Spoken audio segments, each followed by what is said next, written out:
The April 7th, 2025 meeting of the Bay City City Commission will come to order. The clerk will give the invocation, which will be followed by the Pledge of Allegiance. Please rise.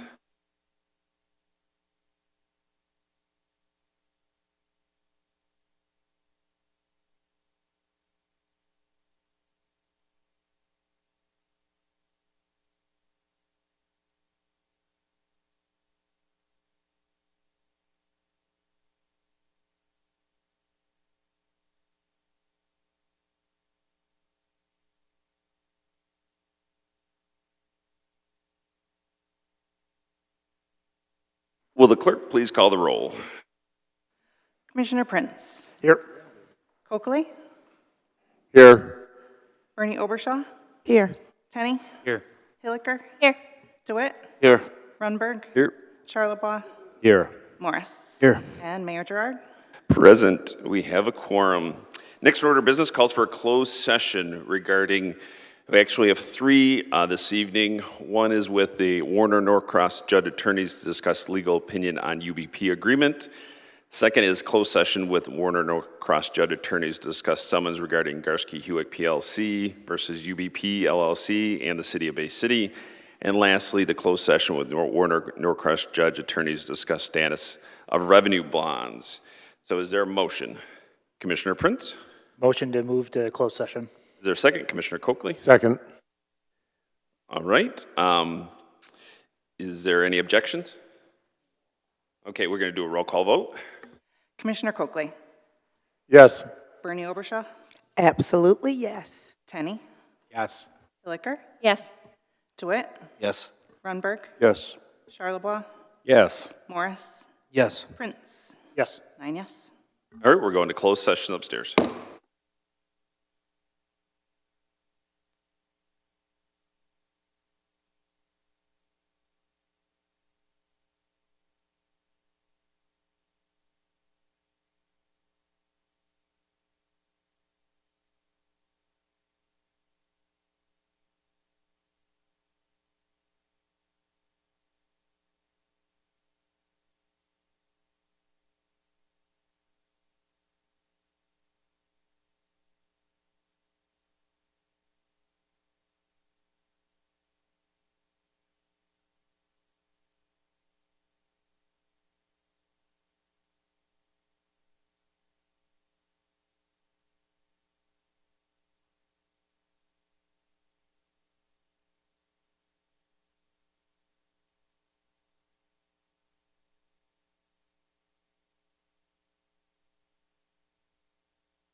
Just for folks to know, we're allowing a few other commissioners take a little break, and as soon as they think we're just missing 2 commissioners, so hopefully they'll be back shortly and we'll continue.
The City Commission is now back in session. Will the clerk please note the attendance of the commission remains the same as the time of recess? We are going to be skipping tonight on the agenda. The updated lead lines, we'll have that at a future meeting. So next order of business is the adoption of the agenda. Is there a motion to adopt the agenda? Commissioner Prince. Motion to adopt? Second, Commissioner Coakley. Second. All right. Do any members of the commission wish to add any items to the agenda? Seeing none, will the clerk please call the roll on the adoption of the agenda? Commissioner Tenney, Yes. Hilliker, Yes. DeWitt, Yes. Runberg, Yes. Charlebois, Yes. Morris, Yes. Prince, Yes. Coakley, Yes. Bernie Obershaw. Yes. 9 yes. Thank you. The agenda for this evening has been adopted. Next order of business is the consent agenda. Do any members of the commission wish to make a change to the consent agenda?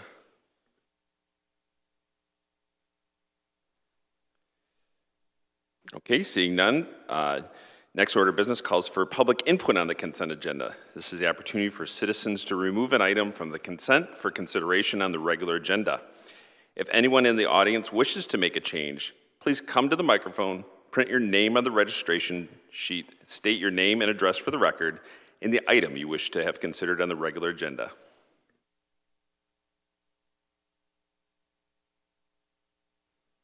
All right, I'll take a motion on the consent agenda. Commissioner Prince. Motion to approve the consent agenda? Is there a second? Commissioner Hilliker? Second. Second? Okay. Will the clerk please call the roll on the adoption of the consent agenda? Commissioner Hilliker, Yes. DeWitt, Yes. Runberg, Yes. Charlebois, Yes. Morris, Yes. Prince, Yes. Coakley, Yes. Bernie Obershaw, Yes. Tenney. Yes. 9 yes. Thank you. The recommendations as listed on the consent agenda have been approved. Next item of business calls for remarks of the mayor and the commission. Commissioners? Commissioner Tenney. Thank you, Chair. Just wanted to recognize that April is Autism Acceptance and Awareness Month, and I want to celebrate those in our community that are neurodivergent. Thank you. Thank you. All right. So I do want to read a statement. I know many of you are here for the consideration of the veto. So I did write something up tonight. So I want to begin by acknowledging that the decision to veto the welcoming city resolution was not made lightly. I understand and appreciate the passion that many of our community brought to this conversation, both in support and opposition. I know this is a deeply personal issue for many, and the words welcoming and inclusive are values that we all strive to uphold. They're values I believe in as well. But as mayor, I have a responsibility not just to values, but to process, to law, and to ensuring that our city government operates within its proper role and authority. Let me be clear, my veto was not about rejecting the idea that Bay City should be a welcoming place, because I believe we already are, and we should continue to be. Bay City is a community where neighbors look out for one another, where diversity is a strength, and where people from all walks of life are part of the fabric that makes us a great place. But the resolution as presented, while symbolic in intent, steps into areas that carry legal and political implications far beyond what a resolution can or should address at the municipal level. We must be cautious of how we as city government define our role. We are not lawmakers on federal immigration policy. We are not an advocacy body for national agenda. Our job is to manage city services, keep our neighborhoods safe, maintain our infrastructure, and support the quality of life for all residents. Additionally, it's important to understand that symbolic resolutions like this one do not insulate a city from the realities of federal enforcement. There are numerous examples in cities like Chicago, San Francisco, and even Ann Arbor that have adopted policies to limit cooperation with immigration authorities, and yet ICE agents have continued to operate independently in those communities, making arrests and carrying out enforcement actions. These are federal operations that local governments have no control over, regardless of resolutions or declarations. Worse, such declarations can sometimes have unintended consequences of putting targets on a city. By signaling a stance of resistance to the federal enforcement, municipalities may actually draw increased scrutiny. And while the resolution states that local resources would only be used for local purposes, the practical outcome may be quite different. If our state and federal resources are significantly cut or eliminated, it will far outweigh any costs associated with carrying out the resolution passed by the commission. In addition, the impact will also be felt by our community partners, including the county and nonprofit programs in our entire surrounding communities. It's also important to acknowledge something I think that often goes overlooked. Many of the residents who contacted me asking for this resolution to be vetoed were not political activists. They were everyday Bay City residents, people who normally don't speak at commission meetings or write emails to City Hall, who felt genuinely concerned. They told me they were worried about their safety, about what this resolution might mean to the future of our city. And whether we agree with their concerns or not, we have a responsibility to listen. Who are we to judge on how other people feel about their safety, their community, and their city? Furthermore, I was concerned about how the resolution, despite good intentions, added to the growing political polarization we're seeing both nationally and locally. What should bring people together instead became another wedge issue. And I truly believe we need less of that right now, not more. I want Bay City to be a city that lives its values, not just writes them in symbolic documents. That means investing in programs that help our underserved communities. That means listening to our residents, especially those who feel unseen. That means building trust and unity, not political grandstanding. So, excuse me, I'm going to ask you to be removed if you can't control yourself. Thank you. So tonight, I reaffirm my commitment to working with every commissioner, every member of the community to make Bay City a place where everyone feels they belong, not because we passed a solution, but because we acted with integrity, compassion, and a common purpose. Thank you. All right, any other commissioners have a comment? Commissioner Bernie Overshaw. Yes, I'd like to ask, first, I'd like to ask you, Commissioner Kokelay, can I ask the mayor some questions? Would that be fine? Okay. I would like to ask you some questions about your veto. Is that fine? Sure, that's fine. Okay. Well, you know, what I would like to say about your veto about this immigration situation. When you say that the government would cut funds to our city, could you clarify that? Because when we have the tariffs that just took place, the DEI, the dismantling of all these government fundings that are hitting the whole United States, what government funding are we going, what's going to be taken from us, that, from this city, that hasn't been taken from the whole United States of America? If we continue to have these kind of disruptions, we'll just be asking to leave, okay? So I just want to make it real clear. Last meeting, we kind of let it slide. We're trying to hold decorum here, and I want to give everybody opportunity to express themselves, but in a manner as appropriate that everybody can express themselves. So with that being said, two separate issues, Commissioner. Again, you want to delve into federal policy. We're not federal policymakers. Tariffs, how, yes, could impact us. I don't know what to degree, but that's federal policy. That's not our purview. That's not what we're here for. We're here for local issues. And yes, I was informed that the state, they're going through their budget process right now, and Bay City was going to be excluded from, not only Bay City, but Bay County was going to be excluded from grant funding, other funding cycles from the state. I don't know on the federal level what would be excluded. There could be already cuts to the federal level. It really is some of these state issues, and it went across the newswire that Bay City was going to not receive funding as a result of this resolution. So I hope that answers your question. I'm going to ask you,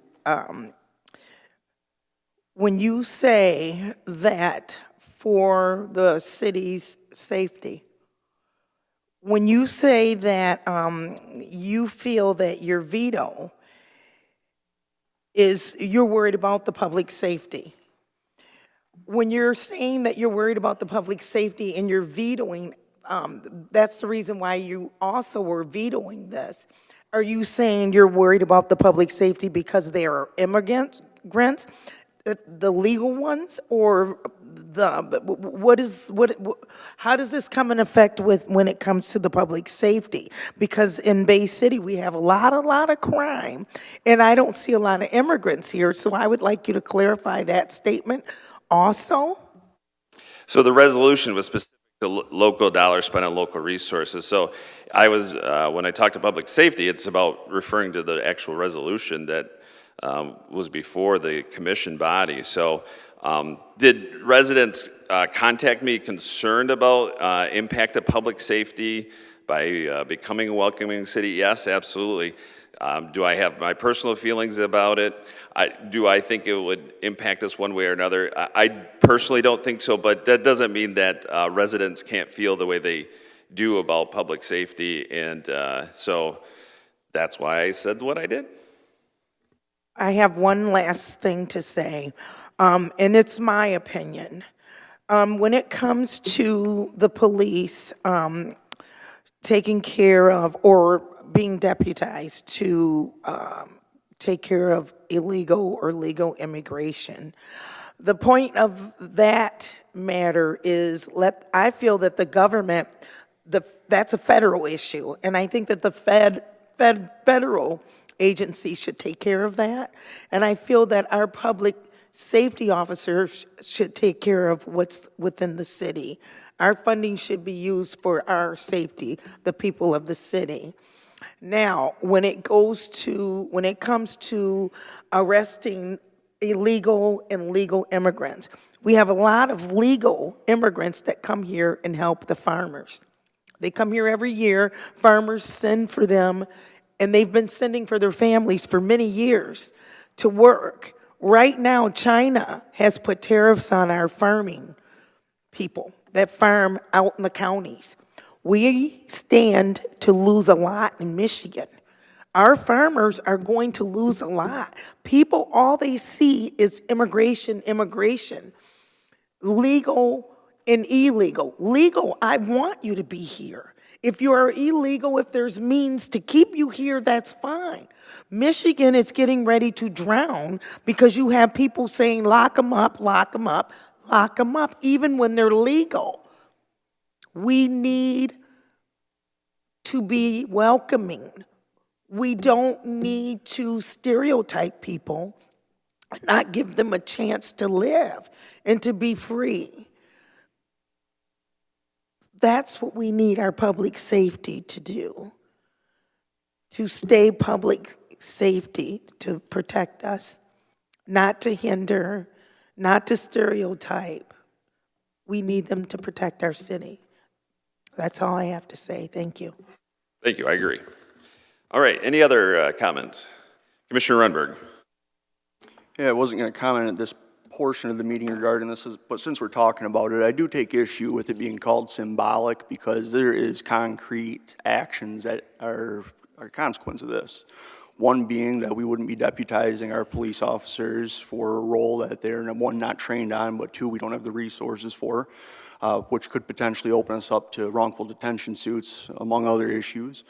The other thing it does is it affirms that we don't and we will not retain any immigration status information.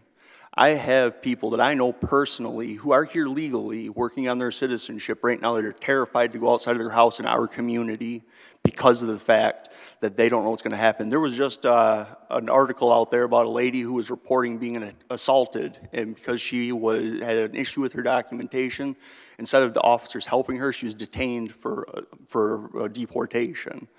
I understand this is a lightning rod issue. I wasn't my intention, but there's really no way around it. Unfortunately, we're all stuck in this wider culture war, whether we like it or not. This was about helping people who live in this community, people that I have on a first-name basis with.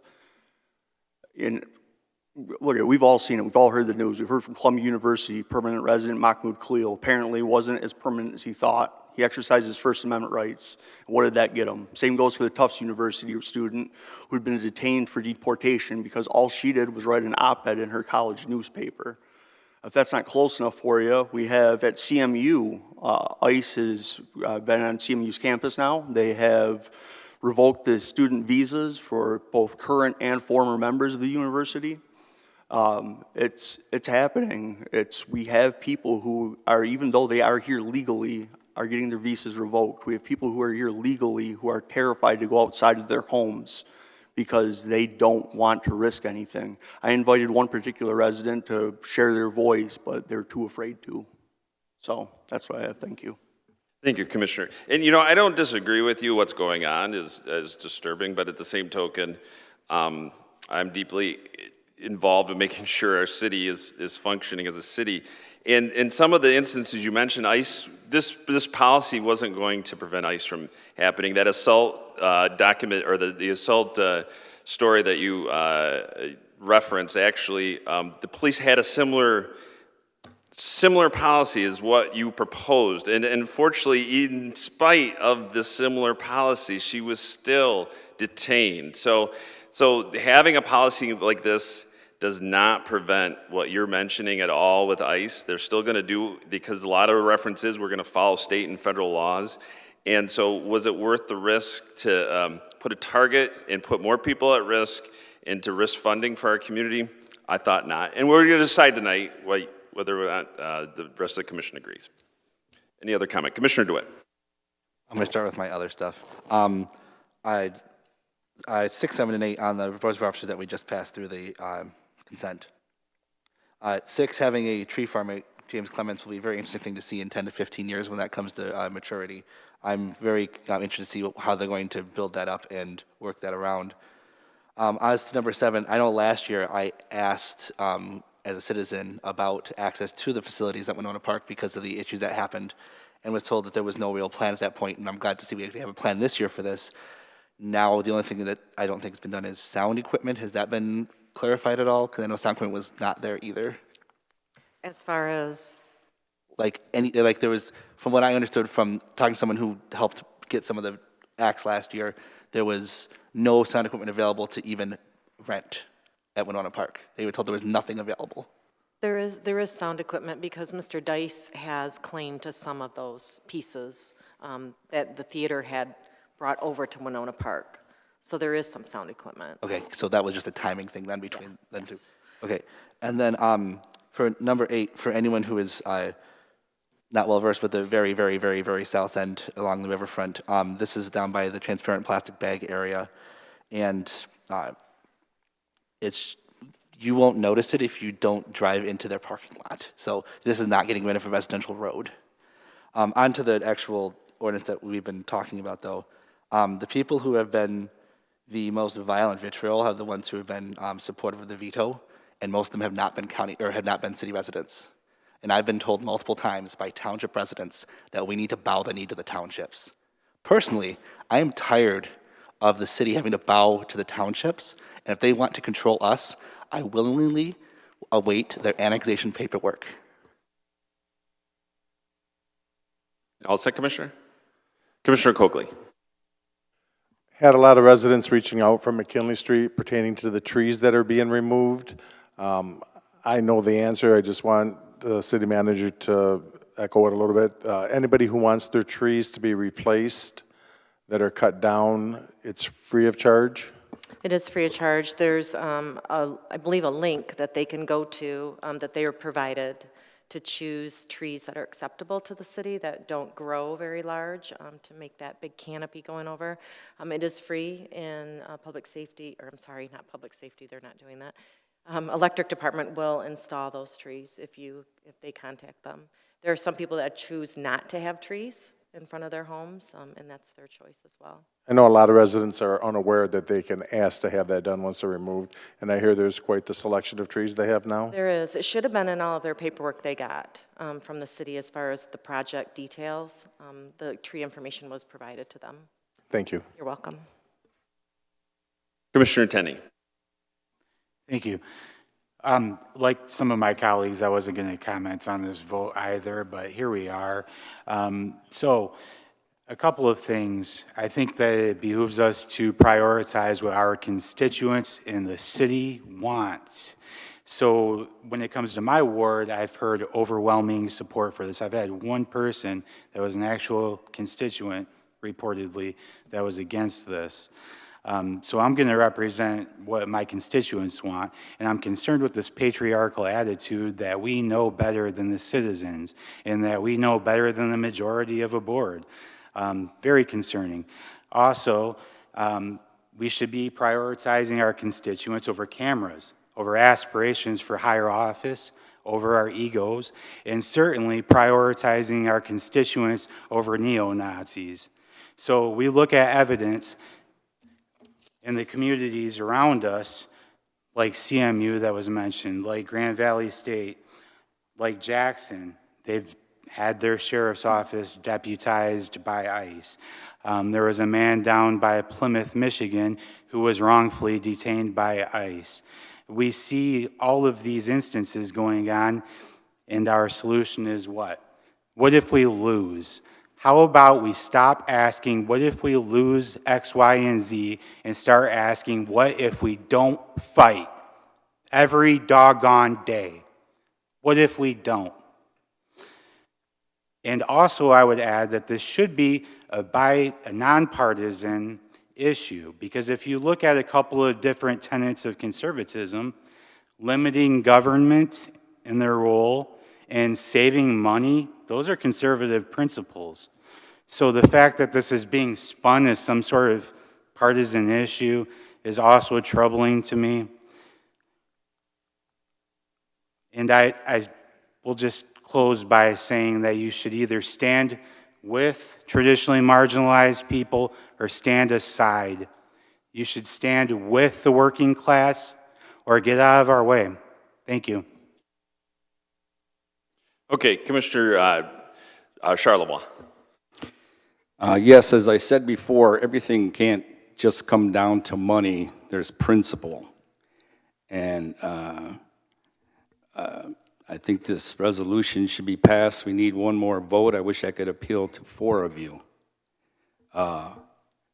My uncle was a paratrooper during World War II. He fought at the Battle of the Bulge. He was in the 17th Airborne Division. He jumped into Germany to get rid of a fascist regime. I think I know fascism when I see it, and we're looking at it right now in our country. He died that day. His buddy said he didn't even hit the ground. He was machine gunned before he hit the ground. He gave his life. He was 18 years old. And that's what I feel like we're looking at right now. And you got to make a stand early on. Early on. You can see what's going on. It just doesn't come down to our police helping.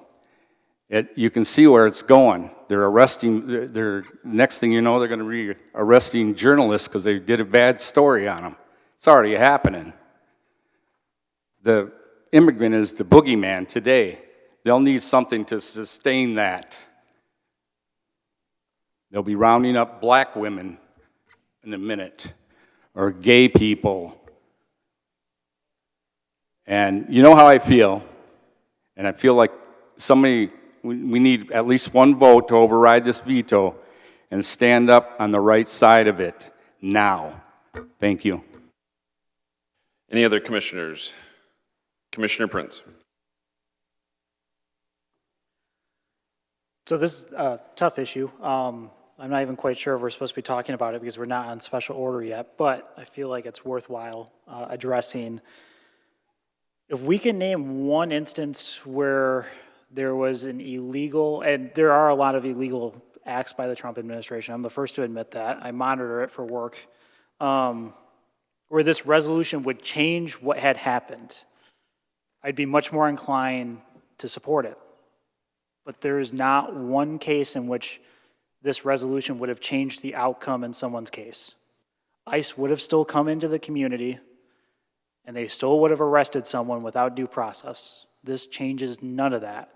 Additionally, if ICE is going to contract with someone, it's likely not going to be the Bay City Police or Public Safety Department. It's going to be the Sheriff's Office because they have jurisdiction over the whole county. They're the ones that have the jail, and they're the ones that hold people. So we aren't likely going to be the ones that get contacted to contract with. So what does this resolution accomplish? Well, it likely disqualifies us from any federal grants that we would apply for going forward for the next for this entire administration, possibly administrations going forward. It disqualifies us receiving any kind of grants from the state through the legislature. It disqualifies nonprofits in the county that are associated with the city just because we have Bay in our name, and they do too in their address, from receiving grants. It disqualifies us from getting, it likely disqualifies us from getting community block grant money, which is directly to help poor people. So when we talk about who we're standing up for, realize that we are directly putting funding at risk that helps poor people, that helps their neighborhoods, helps their parks, make sure that they can pay their utility bills when they need help. So that's my reasons for voting no. I'm very confident in voting no to make sure we have those resources to help those people. Thank you. Thank you. Anybody else like to speak? Okay, seeing none, City Manager, you have comments. I do. I just wanted to remind everybody that the FOP is holding their police memorial service on Monday, May 12th at 12:30 at the Law Enforcement Center. And also we have the Fire Academy graduation ceremony on July 17th, and that's going to be held at the fire headquarters at Station 1, and that's at 6 p.m. And a quick highlight of 6 of our employees. I wanted to highlight 6 of our linemen that went to Alpena this past week, and they went to help everybody who didn't have power. They were there working side by side with many agencies that were there to rally together to get power back to residents, and some people still don't have power there. They wanted to rebuild, they had to rebuild the electric system last week. So I want to recognize Trevor, Sam, Cody, Mike, and Richard. That was a lot for them to be there. They were working in extreme conditions. I'm sure most of you saw what that town looked like and still looking like. So we just want everybody to know that we are proud of our linemen for their dedication and their willingness to step up. I think they got the call, I think they went at 3 a.m. They got the call to go this past weekend, or not this weekend, but the prior weekend. And are they still there, Adam? Yeah, so they're still there. So just wanted to recognize them. That's it. All right, thank you. Next order of business calls for public input. Under the rules of the City Commission, each speaker will be allowed 5 minutes to speak. Commissioner Coakley will serve as the timekeeper. This is the opportunity for citizens to address the commission regarding any agenda item or any other matter. If anyone wishes to address the commission, please come forward, print your name on the registration sheet, state your name and address for the record. And I want to reiterate, I want everybody to be respectful tonight. I want to make sure that, I know last meeting we had some folks talk about some racially motivated comments. I'm going to ask that everybody consider not including those in your speech. And hopefully we're all respectful of each other. So go ahead. Make sure it's on, yeah. This is Paul Kleinhaus, 1713 10th Street. I wrote quite a bit, and then during the closed session I learned a few things, so I'm tossing out some of it to reorganize. But I will talk instead mainly on the veto resolution. It's a veto that we know was fueled by blackmail against the city, as the mayor confirmed, by those who wish to do deportations. We were attacked by external forces. That's the short of it. Pro-deportation county residents calling city commissioners, demanding we keep the immigrants out, despite that not being what the resolution's about. People at the podium here expressing initial concerns about funding, only moments later to reveal their real reason for opposition was that they think immigrants are eating the fruit at Meyer. Worse, we were blackmailed by our own rep, Tim Beeson, who has never once come to one of these meetings, nor held a town hall, yet used his position to threaten funding and collaboration if we pass this resolution, which again remind you, we assumed changed no city policy. If this disqualifies us, we are already disqualified from funding because it changes no policy. So if it changes no policy, then we are already disqualified. That's the long and short of it.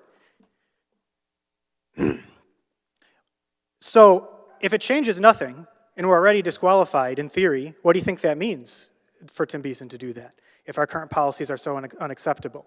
Do you not think that means he plans to force us to change them down the road, and that's why we are not allowed to have this firewall? Are we just planning to roll over when he does eventually ask us to do so, when he does threaten road funding on changing our current policy to the policy he actually wants us to have? I'm sure the commissioners and mayors also know of other sorts of blackmail they received that they have not released to the public. I encourage them to do so, to tell us things that they have lost, whether it being other sort of funding or committee positions or wherever, to show how low those who wish to turn our safety officers into ICE agents will stoop in order to remove those they deem undesirable. So with the above in mind, I ask, if not this resolution, then what instead? If you agree it's disturbing, the things that are happening, then what are we doing instead? Are we just going to let it happen? On March 31st, the Detroit Free Press reported a story on a woman named Veronica, who in February called the police after a coworker threw her to the ground and hit her in the face. The cops who took the call ended up reporting her immigration status to federal authorities. A month later, ICE agents in plain clothes and unmarked vehicles tracked her down, broke her vehicle window, pulled her out of the car, and took her. Local police claimed they had no idea they were alerting ICE. If true, it's a rather costly and permanent accident that surely we don't also want to make. If not this resolution, then what instead? On April 5th, the Free Press ran a story on Ramiro Martinez, an American citizen, a handyman, immigration advocate. He was assisting a court case when ICE agents running an enforcement operation, their words, surrounded him while he went to check on his dog in the car. They ordered him to the ground immediately without asking him to show ID, knelt on him, cuffed him, pulled a taser, laughed at his claims they had the wrong guy until about 5 minutes later when ICE finally realized they'd grabbed a citizen. I quote, "Oh shit, he's a citizen." I wonder, for what purposes did they bag this Latino man without allowing him to defend himself? What enforcement operation operates this way? How many mistakes like this do they make in a week, where a brown man is slammed to the ground and cuffed for simply existing? Surely we don't want to also make that. If not this resolution, then what instead? In Jackson County, the sheriff's office is doing exactly what this resolution would prevent our DPS from doing. Their sheriff's office is signing up for the 287G program. I recognize we are not the sheriff. We are just drawing a line. What are we going to do, which is different than what the sheriff is going to do? If the sheriff wants to do that, they're welcome to do so. What do we want to do? Anyone making a call to the police in that county now have to consider very carefully what they and their neighbors look like and what they sound like. And will that particular officer making that call decide to detain them for it? Maybe they need to carry a birth certificate at all times simply for being brown. If not this resolution, then what instead? There's no escaping what's coming. This is not a symbolic resolution. I will show you shortly, I have learned one very specific thing it does. So the thing I learned in closed session is I wanted these questions asked of the Director of Public Safety and the City Manager. I actually asked the Director of Public Safety these questions during the closed session. Time. Commissioner Tenney. Move to extend the speaker's time by 2 minutes. Is there a second? Commissioner Runberg? Second. Is there any objection? Is there any objection? Commissioner Morris? I object. Okay, roll call vote on the objection. The vote will be a yes or a no. Do you want to offer the speaker 2 extra minutes? Commissioner DeWitt? Yes. Runberg? Yes. Charlebois? Yes. Morris? No. Prince? Yes. Coakley? Yes. Bernie? Yes. Tenney? Yes. Hilliker? Yes. 8 yes. Okay, the speaker has 2 more minutes. Thank you. So, summarizing, I wanted to ask the manager when, besides I-9 forms, is immigration checked? Is that info stored somewhere? And can they change that storage or collection policy without the commission consent? This would be really good to know. I hope it gets confirmed during the session. Focusing on 2 and 3 here for the director, I asked, any plans to join a 287G program? He confirmed last week, no, just re-asking. I asked, can he join without commission consent? He wasn't 100% sure, but he was pretty sure all that would run through the city manager, city commission. We're probably good there. I asked what resources we shared if, say, the sheriff does sign a 287G program. Again, they could operate the jail in that way. We would send people to that jail with no intent of checking their status. It could get checked anyways. We wouldn't have anything to do with it, but we also would not bear responsibility. It's a hard line. It's their thing. They run it. But here's the one thing that the resolution would change. And you can ask the director to speak to this. I spoke about the story about the lady who reported the assault on her, and she was deported because she reported an assault on her.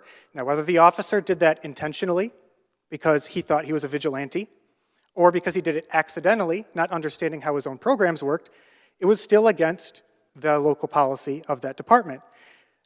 I asked, do we have any sort of similar policy here? The director said, in response to my question of what discipline, if any, would go to an officer who broke such a rule and got someone deported for reporting a crime against them, he said, nothing.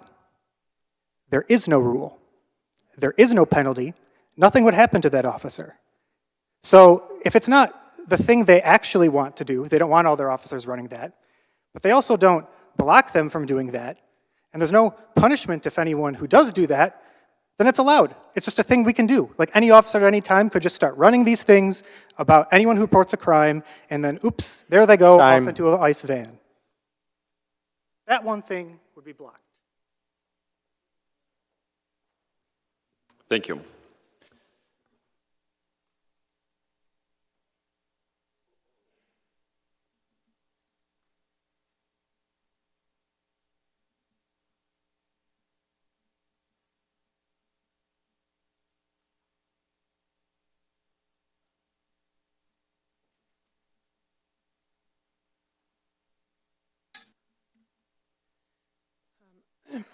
Galen Rand, 305 North Winona. I'm here to talk about the resolution that was vetoed. A lot has happened in this country since in the last few weeks, and I have a lot to say about it. Though myself and my fellow community members are here for only one aspect of what's been happening. I will say this about the whole of the situation. We have not been overreacting. We are not paranoid. We can see what this regime is capable of, and the time to act is slipping through our fingers. People are being detained without due process. There are credible reports of people being taken off the streets in broad daylight by masked individuals in civilian clothes and unmarked vehicles. One of these people was sent to prison in El Salvador due to what the regime is calling an administrative error, and the courts are currently saying they have no jurisdiction to bring this person back to the United States. Not only does this mean that ICE and those who support ICE can basically kidnap anyone, anywhere, it also opens doors for those who are in human trafficking trade.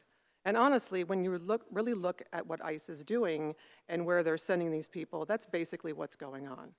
People disappeared to never be heard from again. That's what the regime wants. They don't want them to return. They're treating them like the weekly garbage you set on the corner. They've started with immigration, or immigrants. Do you think that they're going to stop there? Do you think they won't end up disappearing anyone they don't like or those who don't align with the regime's ideals? If this is allowed to continue, anyone from the two-spirit LGBTQIA+ community, allies, teachers, artists, social workers, doctors, students, government workers, and officials, anyone, literally anyone, can be detained and sent away. Is this what you want to align yourselves with? Is this the kind of country you want to be a part of? I sure as hell don't. I'm extremely disappointed in the mayor's decision to veto this resolution. In the grand scheme of things, this isn't just about making our city a safe and welcoming city for immigrants, it's about making the city safe and welcoming for everyone. I didn't stand and recite the Pledge of Allegiance throughout my childhood school years, which ends with, "And liberty and justice for all," so I could stand here now and watch this happen to our nation, to its people. This is not right, and if you choose the side of this regime, then you are also against the people. And when I say people, yes, I also mean the ones who voted for Trump. Fascism has no boundaries, and it has no mercy, even for those who voted for it. Befriending it is a fool's errand, as it can turn on you in the blink of an eye. Just ask the American farmers. They don't care about the people they're supposed to be serving. They don't care about the planet or the beings on it. They don't care about laws. They don't care about the Constitution. They don't care about the government installations and proper funding that goes in them. They don't care about repercussion. All they do care about is money and power, and they will destroy whatever it takes to attain both. They've proven that since our last gathering here. The money everyone is depending upon is not coming, and state and local governments should be prepared for that. Self-sufficiency is where it's going to have to be at. Even if there were a chance that funding wouldn't be cut, if this were not overturned, is it really worth siding with leaders who can disappear anyone? That means anyone in this city, not just immigrants, but friends, family, your constituents. Can you side with the regime and be okay with that? If this resolution is nothing but symbolism to the mayor, is that the symbolism that you want? It's not about right versus left anymore. We have a moral obligation. It's about right and wrong, and what's happening in Washington is wrong. The states, cities, towns, and the people have to make decisions now, and I mean right now.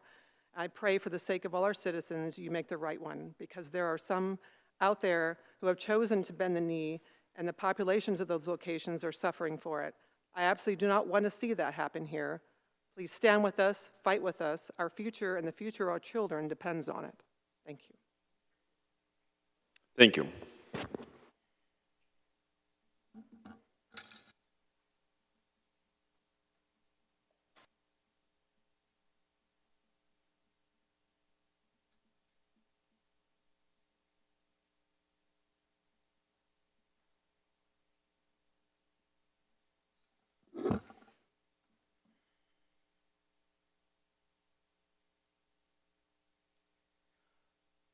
Trevor Lee LaShore, 405 Northampton. I wrote a short statement, and then based off of some of the communications that happened earlier in the meeting, I'd like to make some comments.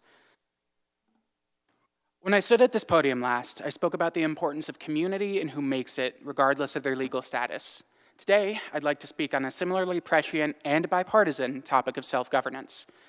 Commissioners, I urge you to take note of the constituents in this room. I urge you to listen to the voices of the citizenry who showed up to this, who showed the initiative and investment in their community to come in and take place in a conversation that will affect the state of our city. I want to specifically highlight the phrase, our city. DC and its left and right hands don't know nor care for Bay City. They don't know nor care for the business owners, the police officers, the school teachers, and they especially don't care about our bridges. We do because we have personal stake. It is the duty of the locally affected officials to represent the will of their wards and constituency. Do we want to strip that power from the majority rule of our own officials and allow the federal government to threaten us into making decisions that majority did not want to make? I love my city. I feel at home in my city, I feel safe in my city, and I invest in it. So does everyone in this room, especially you, commissioners. I beg you to strongly consider if you'd like to set the precedent that our democratic process can be trumped by fear of repercussions that, regardless of the result of this meeting, go against our best interests. Secondly, I'd like to address your comments specifically, Commissioner Prince, and I promise I mean no disrespect by this. Do we want specifically to side, I apologize, this is off the cuff, so it might not be as eloquent as I'd like it to be.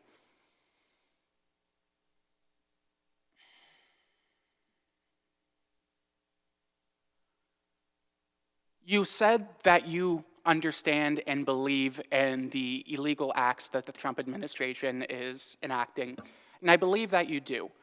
That makes me believe that you also are a student of history. I ask, how fondly do we look upon collaborators? No matter what the reason that they collaborated, how fondly do we look upon collaborators in recognition that this goes beyond Bay City? And I understand that this is specifically in reference to our city. This is what we have control over, and it is specifically because we have control over this that we need to take a stand and say, this is our community, we have governance here, we are not going to allow these decisions to be made. Thank you. Thank you.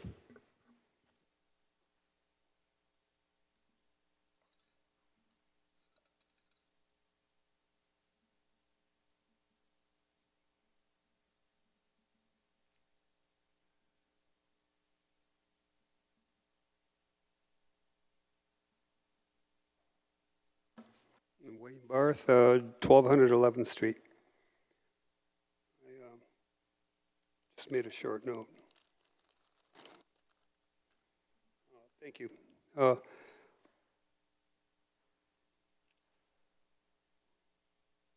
These problems were caused by a prior administration considering the spike in illegal entry. And this needs to be cleaned up quickly, efficiently, and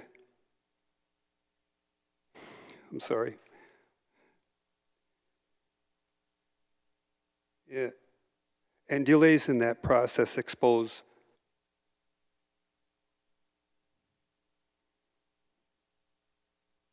the intent to break federal laws. If I get this right, you want funds for the police department, but at the same time you're risking federal funds for other things, and that's a risky situation and a no-win.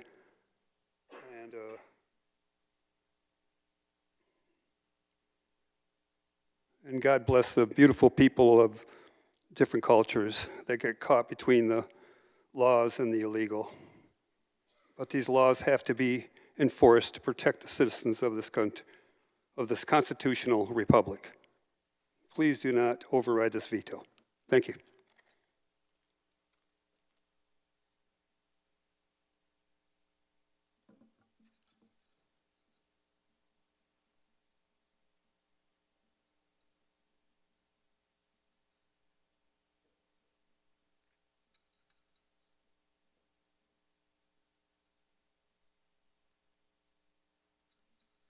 Hi, my name's Josh Rogner from 224 Lagoon Beach Drive. I prepared a little speech here. Let's see, before I start, my grandpa fought in World War II against the Nazis, and I learned a lot from him. We're not going to go away. This won't stop. I was at the April 5th protest in Saginaw.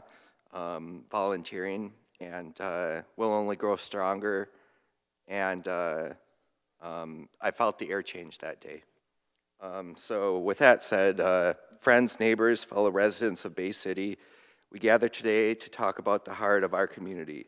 Not just the bricks and mortar, not just the river running through it, but the spirit that defines us, and we face a choice about what that spirit will be.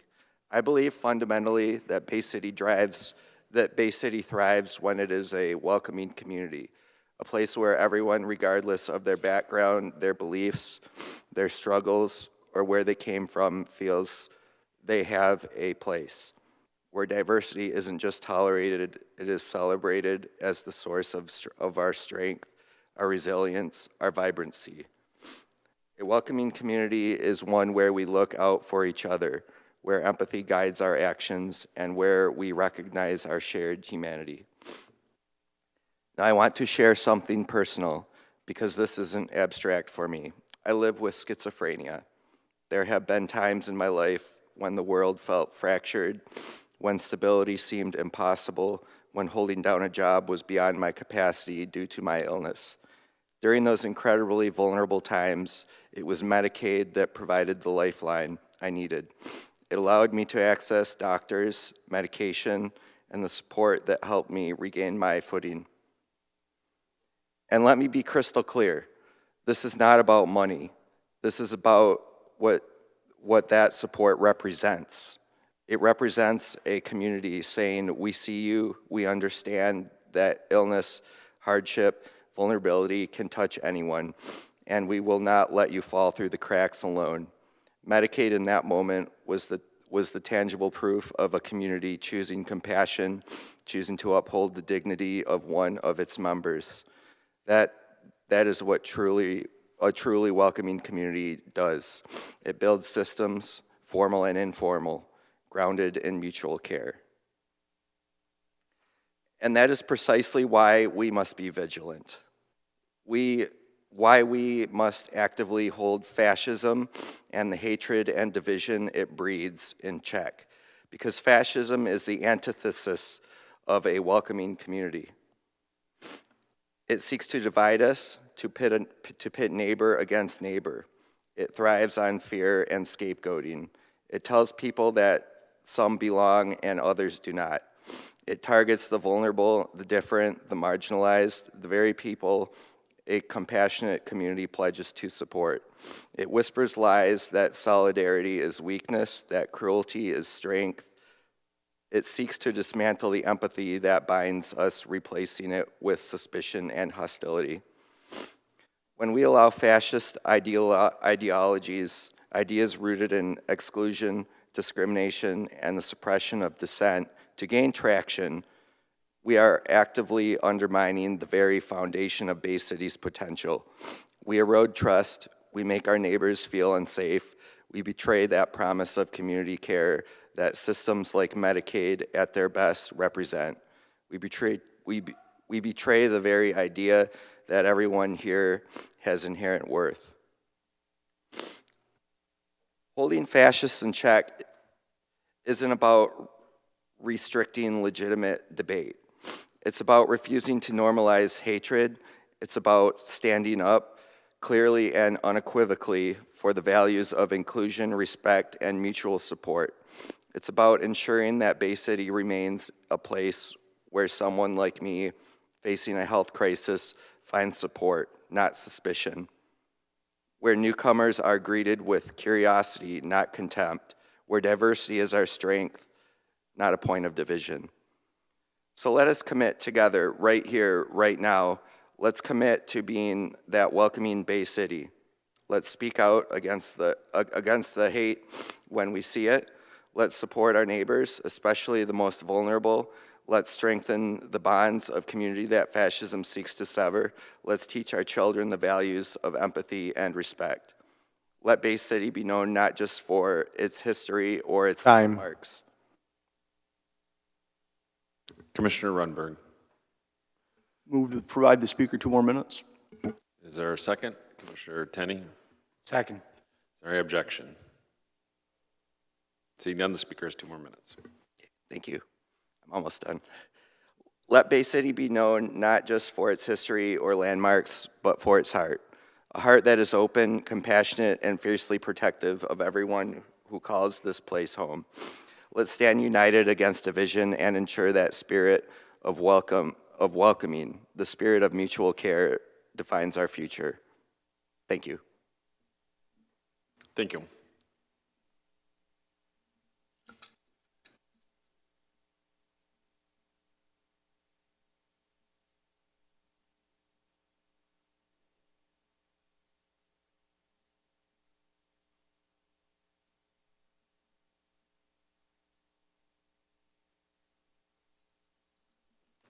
Hi, everybody. Happy Monday. My name is Debbie Rogers, and I would like for you guys to vote against ISIS because basically I think ISIS is racist and it's for hate. It serves as a hatred for me.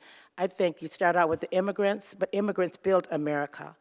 And I think it'll start out there, but then I might be the next one, and I think that we should not be bullied or forced into something that we really don't need. And Commissioner Prince, you said that it's for the poor people. Well, they're already cutting out Medicaid, Medicare, our school system, and everything. So I don't understand how you can say us voting for this would be good for us, because actually it wouldn't. We're letting people come in and take over our city. Bay City is a beautiful place to stay and to live, and I think we don't need somebody coming in telling us how to run our city and what we can do and can't do. I think it'll bring more fear than anything. It won't bring love, it'll bring more fear, and we don't want that in Bay City. We don't want people to be scared to come out of their house, and I don't want to be afraid to come out of their house, my house. It might say immigrants now, but it's not going to be immigrants later. It's going to be people that's gay, people that don't look like them or act like them or don't talk like them. It could be my grandchildren, it can be me, and I don't think we need it. And government funding, are you talking about the federal funding? Well, you look around, everything is being cut. Like, they want us to vote next month on school funding, where Benson agreed to cut 25% of the school funding. So I don't think that we should be bullied or threatened to do something that we really don't need. And frankly, commissioners and the mayor and everything, no disrespect, but we voted you people in, and we can vote you out. We voted you in because we thought that you was going to feel like we feel and take care of us. But apparently, that's not what's happening. So I just want you guys to know, too, all the politicians, like we voted you in, we can vote you out. But I don't think we need ISIS. I just don't. I think ISIS is racist, and I think it's just about hatred. So I don't think we need to have it in our city. Thank you.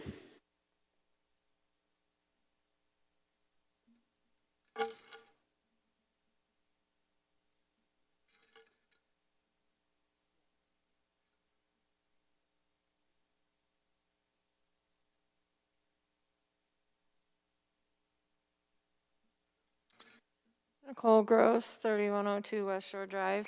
I didn't have any intentions of coming up today, but I want to address a couple things. The first thing, I saw your statement when it came out on Facebook, and I read through it. And to people that might not be following this, it seemed logical. But I did hear something in that you were prioritizing the concerns of residents that wish to remain anonymous over the residents who actually attended the commission meetings and signed and stated their names and addresses to make their feelings known for public comment. And this isn't even including all the people that contacted the commissioners. So I feel like you're prioritizing, or the reason for your decision is prioritizing people that didn't follow the process of coming here and voicing their opinions. And I don't actually know how many people contacted you, because you're just saying this anonymous amount of people and all of their concerns. That's a little bit concerning, because the commission's role is to represent the people. And I feel that many of them, not all of them, have, especially with the vote. It would be nice if there'd be one more vote. But that's that issue. I also actually have the article that everybody's been bringing up about the woman down in Van Buren Township, with the Van Buren Township Police Department. I'd like to read this from it because nobody's brought up this issue. This is quoted by Hubert Williams, the former president of the Police Foundation. In communities where people fear the police, very little information is shared with officers, undermining the police capacity for crime control and quality service delivery. As a result, these areas become breeding grounds for drug trafficking, human smuggling, terrorist activity, and other serious crimes. That was in response to the fact that people who are not considered legal immigrants, who may be assaulted or have a crime committed against them, won't feel safe enough to stand up for themselves or report the crime. My fear, especially in the Tri-City area and with the issues that we all face in all three of these cities, is that people are going to take advantage of that.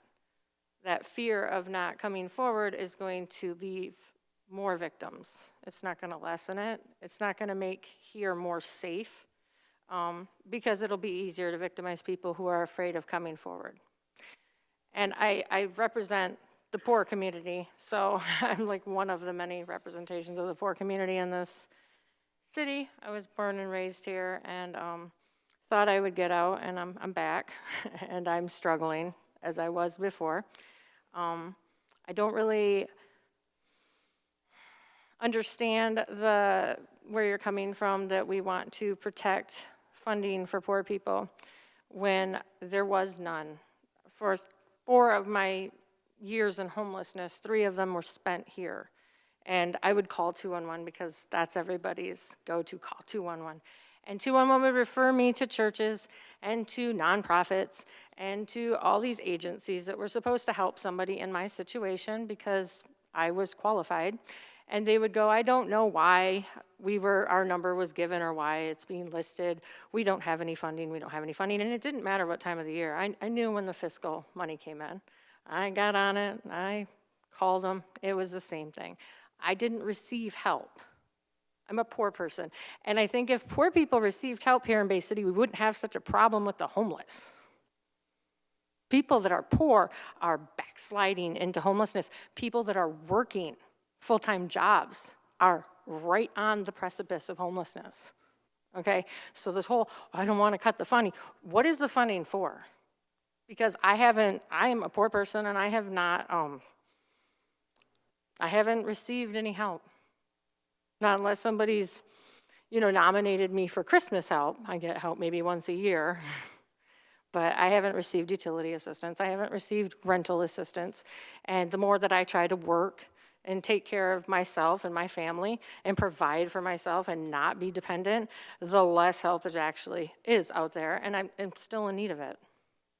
So I get a little annoyed with this, we're doing this because we don't want to cut funding. The funding, if it was actually supporting anything here, our city wouldn't be dealing with these issues with homelessness and poverty the way they are. So that's what I'd like to say about that. I don't agree with you. Time. But that's how I feel. Thank you. Thank you.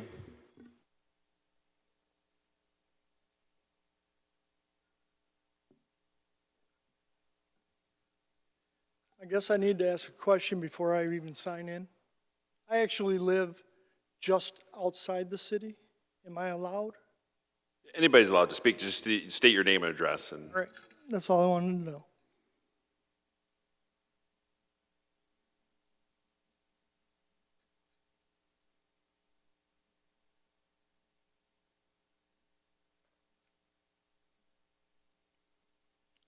Scott Doyen, 2371 Dwyer Road.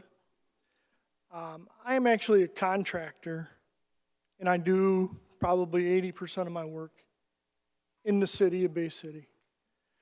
And I hear a lot of people fear-mongering and taking and letting their emotions drive their thoughts of what they want to happen here. And I've had discussions with other people that I am very grateful that you vetoed the resolution. And the reason why is because you're going to get these people coming here who are not legal citizens. They cannot get a builder's license. They do not have any insurances that I have to pay for. I have workers' comp, I have my liability insurance, and my builder's license.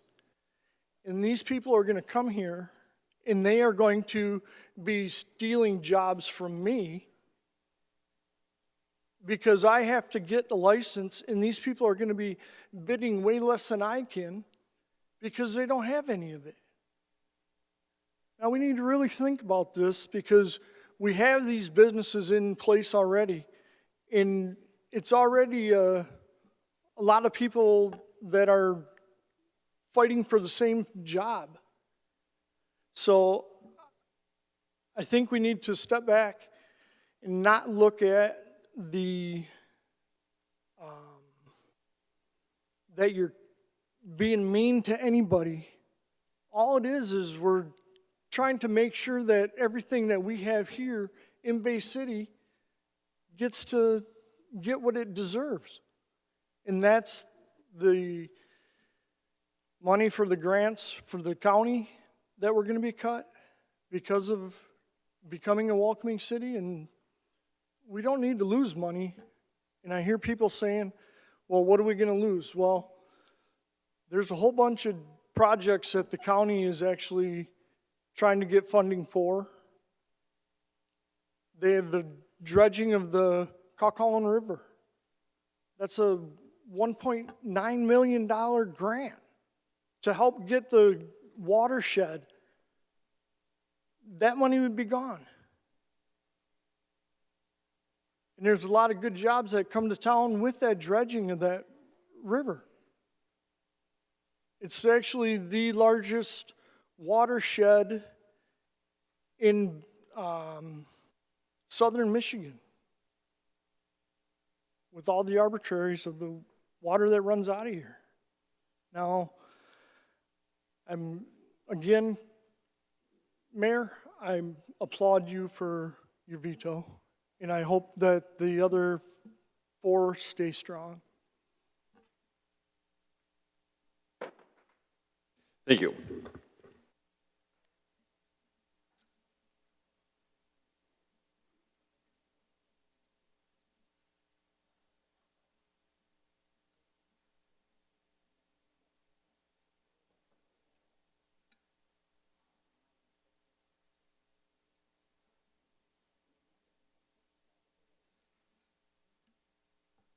My name is Frank Vandenbroek, 607 North Lincoln.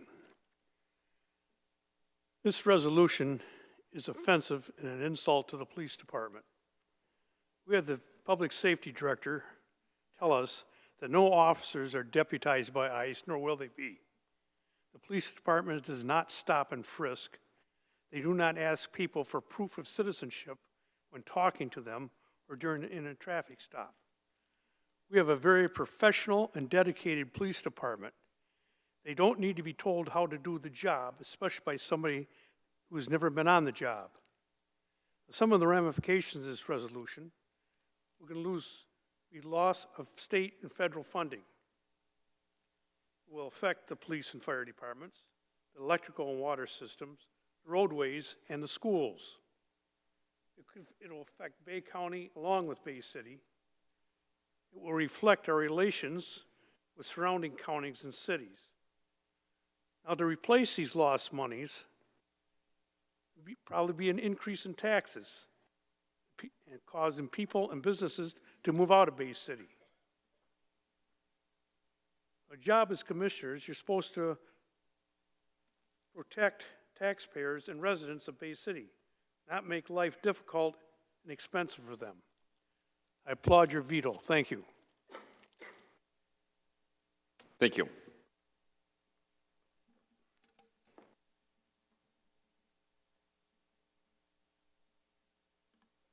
Hi, I'm Matt on Marsack, here to speak again. I'm here to speak in support of the resolution. I think the resolution makes a lot of sense. As a history teacher, I'm begging you to look at the signs around you that I understand your very legitimate concerns about losing money for the state, for this administration, but I am talking about a better world for your children and your grandchildren. And I applaud Councilperson Runberg for planting trees in whose shade he will clearly never sit. I don't think he's going to be profiled or arrested by ICE. He might look Canadian. I don't know if he's got a little maple on his breath. You have no idea.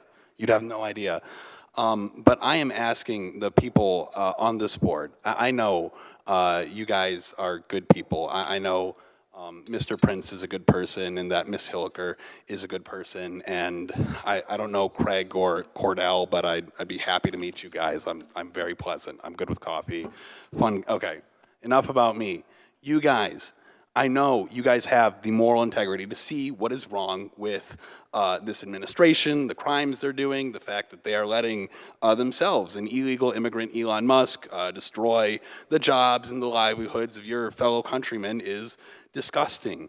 And I know that if you guys fight, stand up with your backbone, support this thing, show the people of this city, of this state, that you guys are willing to stand up and fight, and that as democratic people, you guys are willing to take action against this. I mean it. The Democrats, you guys get hammered because, Kamala, she tried to run to the right of Trump on certain issues like immigration, like supporting the genocide in Gaza.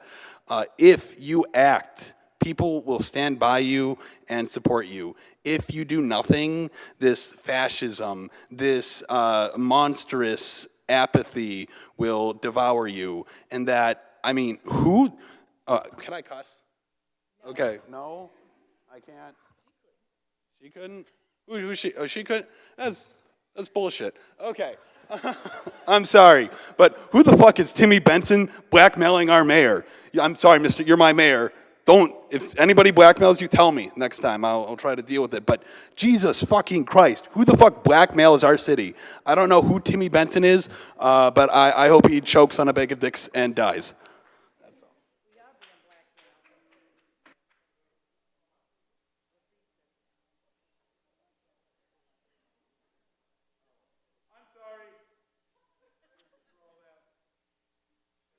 Thank you. Let's try not to have that be common practice. Thank you.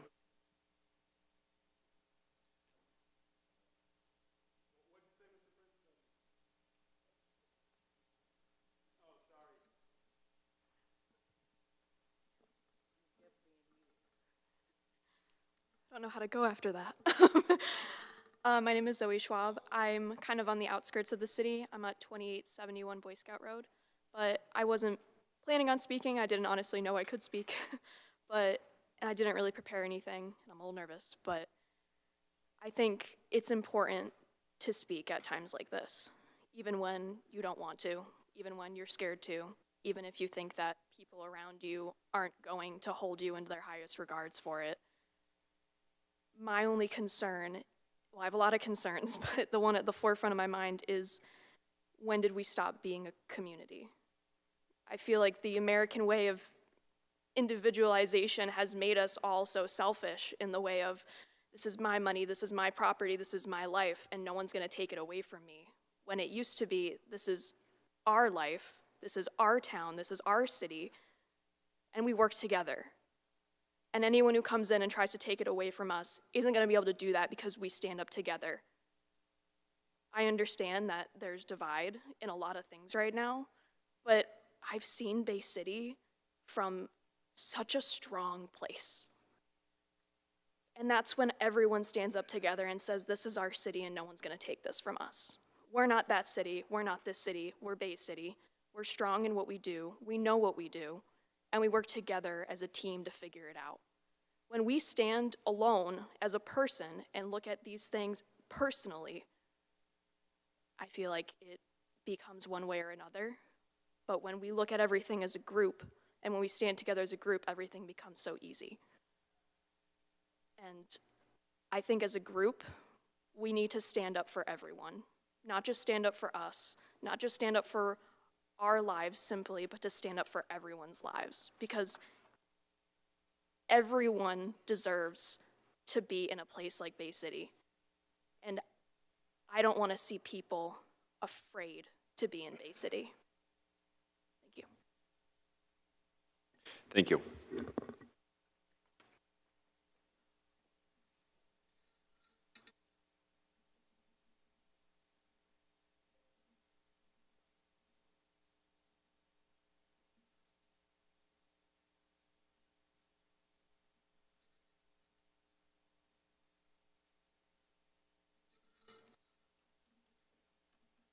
Hello, everyone.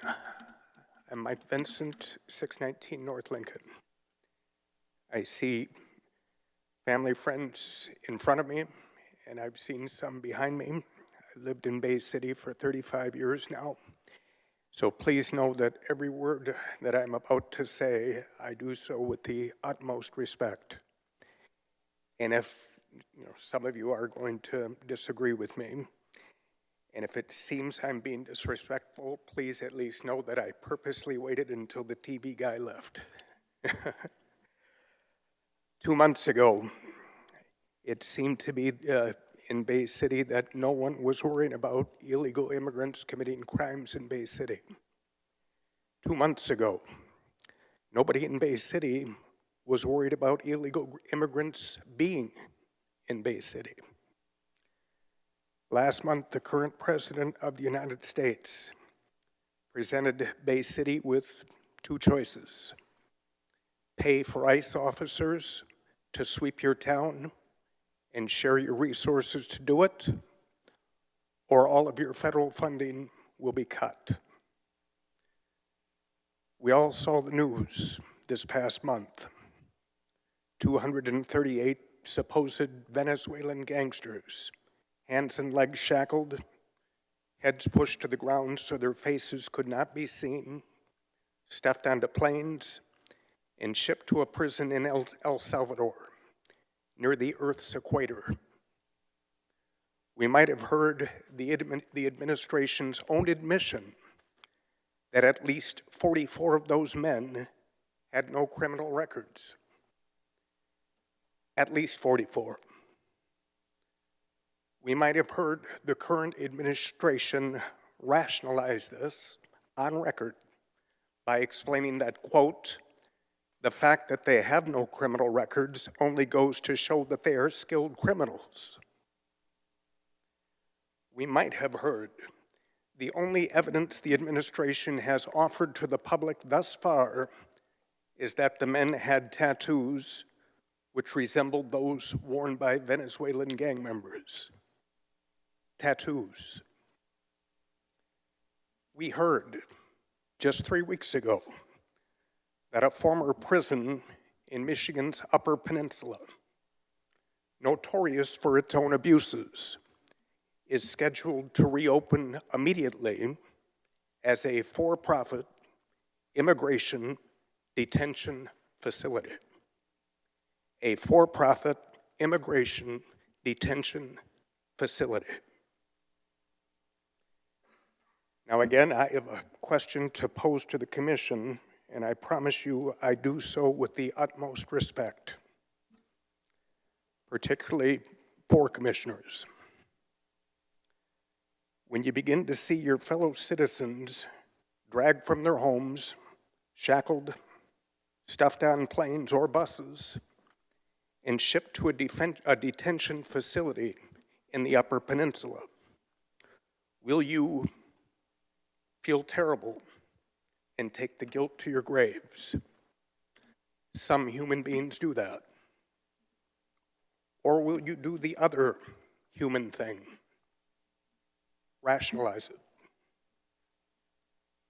Will you click your tongues and say, well, they must have been guilty of something? Will you plead weakness? Well, the surrounding cities were doing it too. What choice did we have? We couldn't afford to do the right thing. Will you plead ignorance? Gee, I really didn't think they'd do it. Will you plead politics? The majority that I spoke with said they wanted me to let them in. Who was I to defy them? Will you play the bully victim?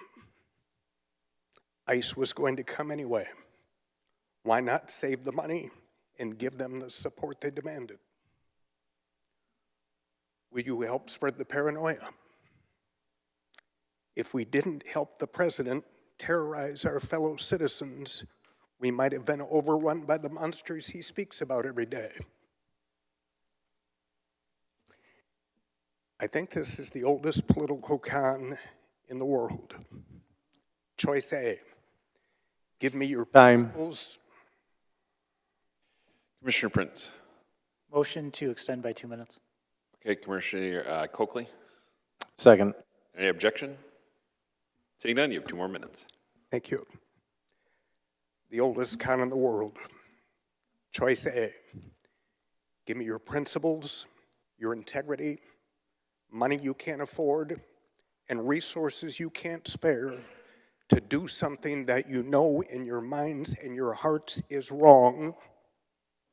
Or choice B, face total disaster. The most heartbreaking part of the con is that once they've got the integrity and the principles, they take the rest anyway. Every single time. What can we do? Maybe the only thing we can do is choose not to help them. And if they wreak total disaster upon us, all we can do is make them wear it. 2 months ago, nobody in this community was worried about illegal immigrants committing crimes in Bay City. 2 months ago, no one in this community was worried about illegal immigrants being in Bay City. Then the president put that political knife to our throats and said, "You will help me terrorize your community, or I will gut your community." My Christian friends sometimes have a saying, and it's an expression called the deal with the devil. This seems like the textbook definition of that. Please don't make the deal. Thank you. Thank you.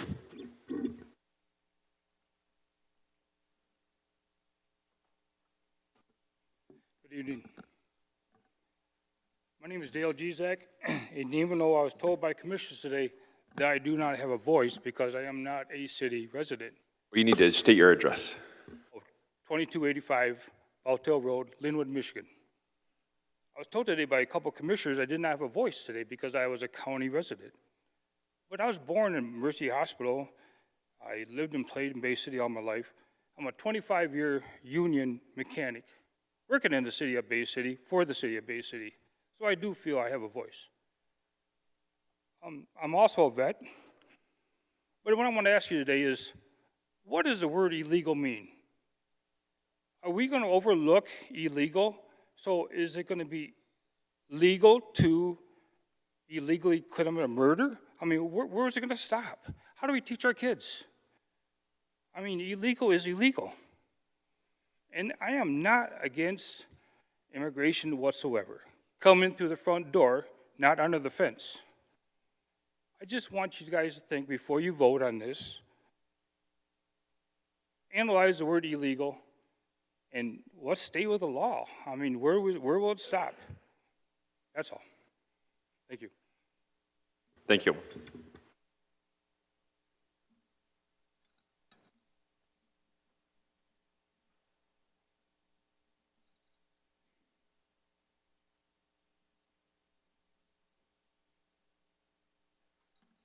My name's John George. I live on 3289 Wilder Road.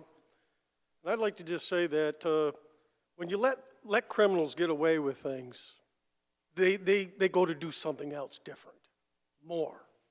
And I can say that I'm a living testament to that fact. My first crime, I was 10 years old, 1976, strong-arm robbery from a kid. I stole his bike because he had something that I wanted because I couldn't afford it. I was poor.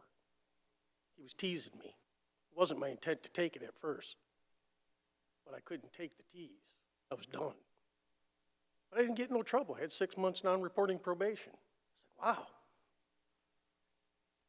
I'll do anything I want. I ain't gonna get in no trouble. I got a spanking. I got grounded. I I went out and did it again. Guess what? I got a year non-reporting probation the next time. I was like, wow, this is great. I ain't got no ramification. I can go out and keep committing crimes, and if I do get caught, all I get is a spanking. Who gives a shit? Then I started going into drugs, alcohol. I just kept going until I became one violent, evil son of a bitch. Well, I'm on parole right now for being that person. And it sickens me that while I was in prison, in every illegal, it doesn't matter if you were Mexican, Chinese, black, whatever, you were in there. Know what you were in there for? Rape. Rape of a little child. That's what they were in there for. I watched hundreds of these guys come into prison, and you as a taxpayer are telling me that I'm going to pay for a guy like that to come in this country and stay here? You're nuts. Wake up. You are fucking delusional. I'm done. Can we watch the language, please?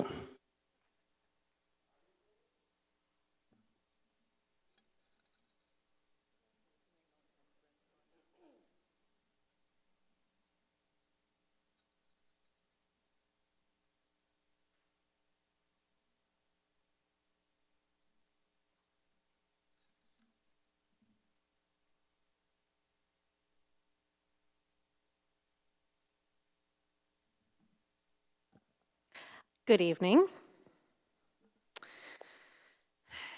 I'm a little disappointed to be back here again, speaking on this. Name and address for the record. Carolyn Caloris, 821 Southeast Bowtel.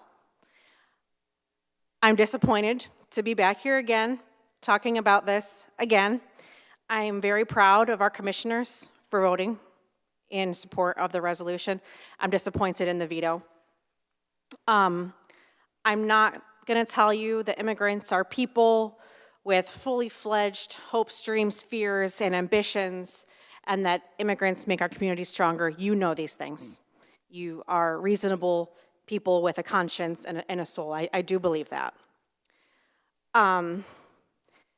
We cannot wait for there to be a problem for us to then scramble to put something in place to protect our citizens.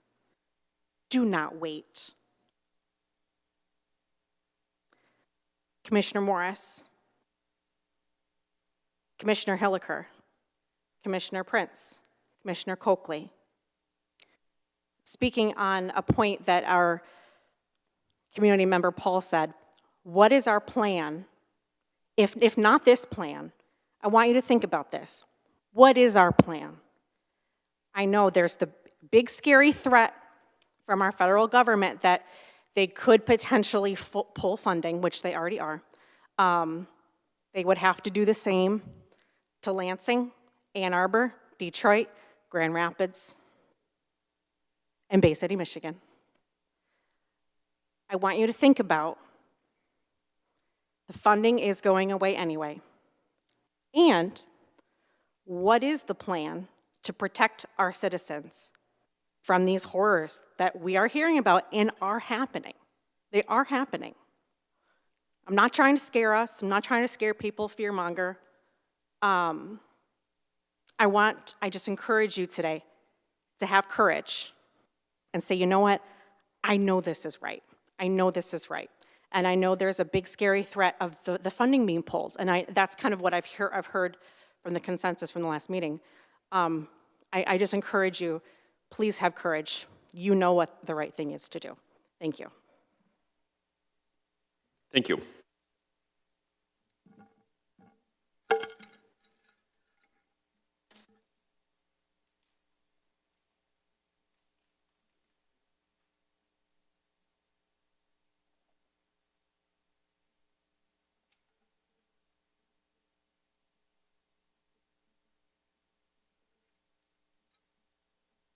Hello, everyone. My name is Bree Melton, and I live at 306 Caroline. I'm here, of course, to discuss the resolution as it appears everybody else is. And I just want to express my sincere disappointment that I have to be up here again today. As the final decision is being made tonight, I want to make something clear. This is our chance to do the right thing by our immigrant neighbors. Since the last time we convened in this room, it's become all the more apparent as to why we need this resolution in place. And to illustrate exactly what I mean, I'd like to discuss the case of, and forgive me if I'm mispronouncing this name, Turkish is not my first language, but Rumeysa Öztürk, a Turkish woman legally residing in the United States on an F1 student visa.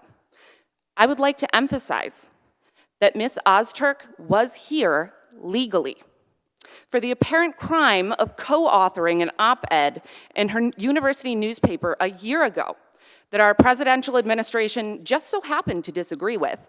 She was detained on March 25th by plainclothes police officers and stuffed into an unmarked van. Even an onlooker asked if the proceedings were a kidnapping, because that is exactly what it looked like.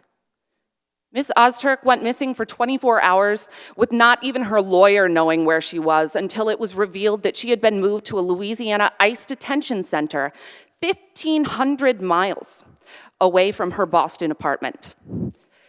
She remains in ICE detention to this day. This is obviously a flagrant violation of Öztürk's First Amendment right of free expression, but it is also a dangerous precedent that is being set. And it's something that could very easily happen here in the not too distant future. This is not only the story, this is not the only story of this kind that has been reported on, and we are less than 3 months into this presidential administration. Make no mistake, if ICE can detain a legal US resident, a Fulbright scholar, an Ivy League university graduate for exercising her First Amendment right, you can be damn sure that this will escalate until not a single person in this room is safe to speak freely. Just a 2-hour drive from where I stand here tonight, Jackson became the first county in Michigan to allow their local police force to be deputized by ICE. That is far too close for comfort, and it should serve as a wake-up call to all the officials in this room. I don't want what happened to Ms. Öztürk to happen to even one more soul, not in my country and certainly not in my hometown. To our elected officials, you can make an honorable decision here tonight by passing this resolution once and for all, or you could be forced to make a morally repugnant one in the weeks and months to come. I hope you vote with humanity in mind. Thank you. Thank you.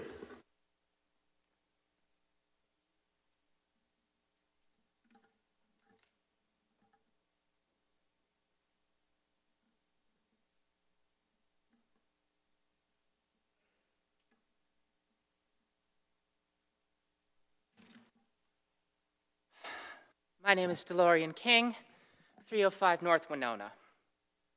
Commissioners, manager, clerk, Mr. Mayor. I bring into this chamber a piece of America that I hope against hope, is not yet dead. My grandfather, Daniel Eli King,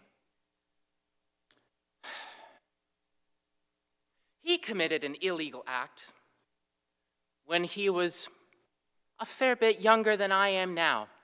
He lied about his age at the Army recruiter's office in order to fight the Nazis. He flew bomber escort in a P-51D over the European theater. He watched Dresden burn. He had mechanical trouble and became a prisoner of war in Stalag Luft 1. Never did he break.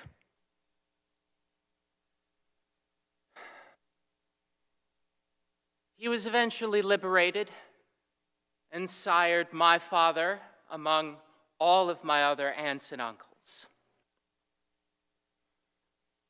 They lived happily.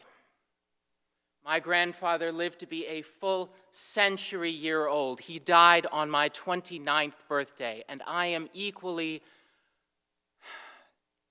saddened and relieved that he is not alive to see the cowardice I see in this nation over the past few months, if not years. On my hat is a casing from his 21-gun salute. I wear this hat every day to keep his memory nearby. And I believe my commissioner, Mr. Charlebois here, named it correctly when he said that the creeping rot appearing to be encroaching on our doorstep is indeed fascism. The very same fascism that my grandfather fought and nearly died trying to destroy. And Mr. Tenney over here also said it, that this veto is an artifact of patriarchy with regards to making decisions for us that we'd rather not have made for us. And I looked at your statement, Mr. Gerard. I read it. I read it very intently, and I listened very intently. And I must say with great disappointment that I will not be lectured by cowardice, as my grandfather was not lectured by cowardice either. I can only hope that the commission here agrees with my sentiment. Thank you. Thank you.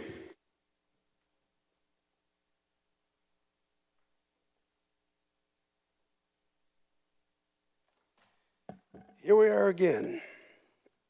John Davidson.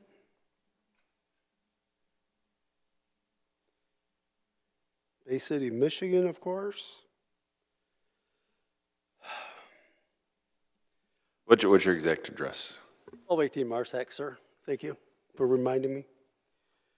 I too read your veto and I applaud it. And I would like to say to the four that stood with you to stand on your morals on this. Don't let these people come up to you and say that you got to vote this way, you got to vote this way because of some fear-mongering Washington, D.C. This is Bay City. We do what we want here. And I know from a fact in the 6th Ward, the people that I've talked to at a restaurant on Broadway says no way that this should have even been brought to the table.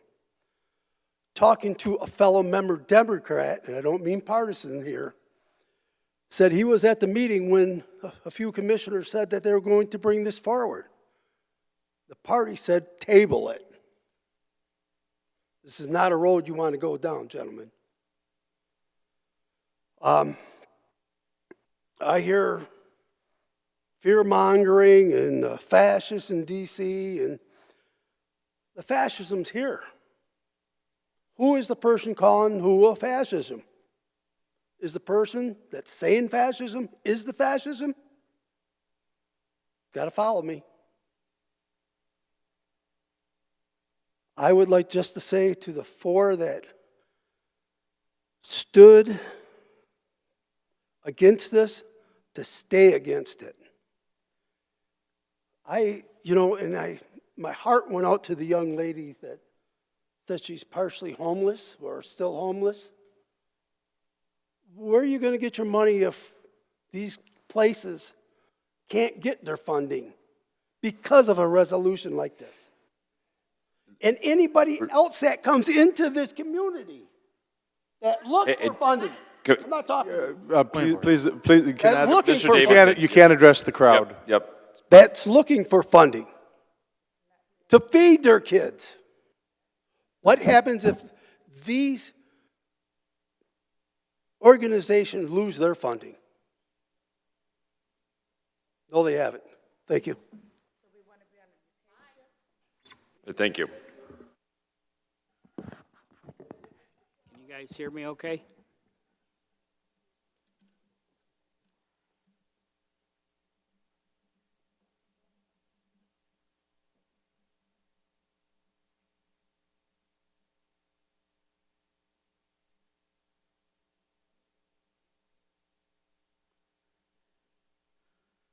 Jeff Doyen, 1105 Broadway. Been in business in Bay City 35 years. Love my city. Stand up for my city any day of the week. Have no problem. Hardworking, hard work effort always pays off. Looking at the sign up there, 1865, 160 years ago, the whole world was a different place. The Wild West was won by law and order. It's hilarious to me that we're even having this discussion. Why? We have 4 police officers in the building for a city hall meeting. And yet, we don't have the funds of an officer already being on duty to send somebody back to another country who broke the law to get here in the first place. This is the most absurd thing I've ever heard. Being in business, it would be as bad as you, Mayor, not having a pencil, but you couldn't take it off the manager's desk because you got to write something down. That's how crazy this is. My wife is an immigrant. She came here legally. There's a huge difference of somebody coming here legally and an illegal immigrant getting sent back, especially after committing some heinous crime in our society. And what do I mean with that? Whether it was rape, whether it was a B&E, whether it was a drunk driver, any of that. If somebody's status is not correct, back to law and order, I'll get off just a tiny bit of the track here. I cannot just grab a chair and slide it up next to the end and say, I'm a commissioner. Why? Because we have law and order. If somebody had a visa, whether it's an F visa, if it's an S visa, whatever visa, they are not a citizen, and they are supposed to uphold certain laws, not participate in trying to wreak havoc on a college campus. Okay? So when people are like, oh, well, we should be worried, oh, we should this, that, oh, we should just open the doors. No, we don't need to open the doors. Why? Because 9/11 happened. The whole world changed on 9/11. People we thought would be okay to come here, all of a sudden the entire world now asks everybody for a visa. Come legally.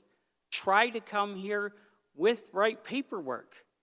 I've been to other countries, and each time you go into another country, you have to fill out paperwork. Other countries, over the last 4 years, had a lot of common sense. And that common sense was, if I can empty my jails of thousands of people and not have to babysit them, not have to feed them, clothe them, medical them, because I can shove them to the United States border and it'll be okay because they're willing to take them, because we had an administration that said, oh, come on in, we're not going to ask you who we are. And these are the people that are on the way out the door. We've been crying for 4 years that they shouldn't be here. Who in their right mind would ever import a poverty class knowing they wouldn't be able to take care of themselves? And at whose expense? Us, the taxpayer.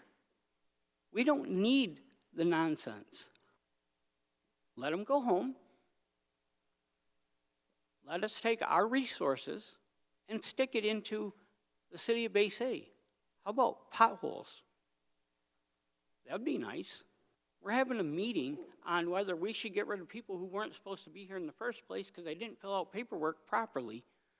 But we have roads we can't even drive down.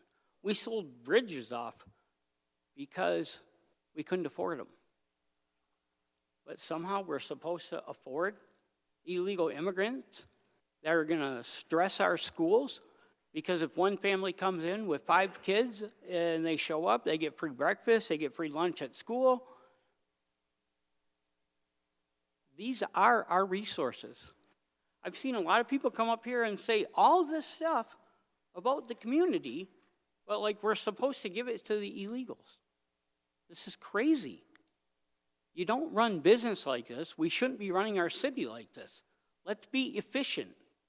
Let's keep our dollars to our city, make sure we get our dollars, and yeah, Thank you for vetoing it, because it's absurd. Time. Thank you. Thank you.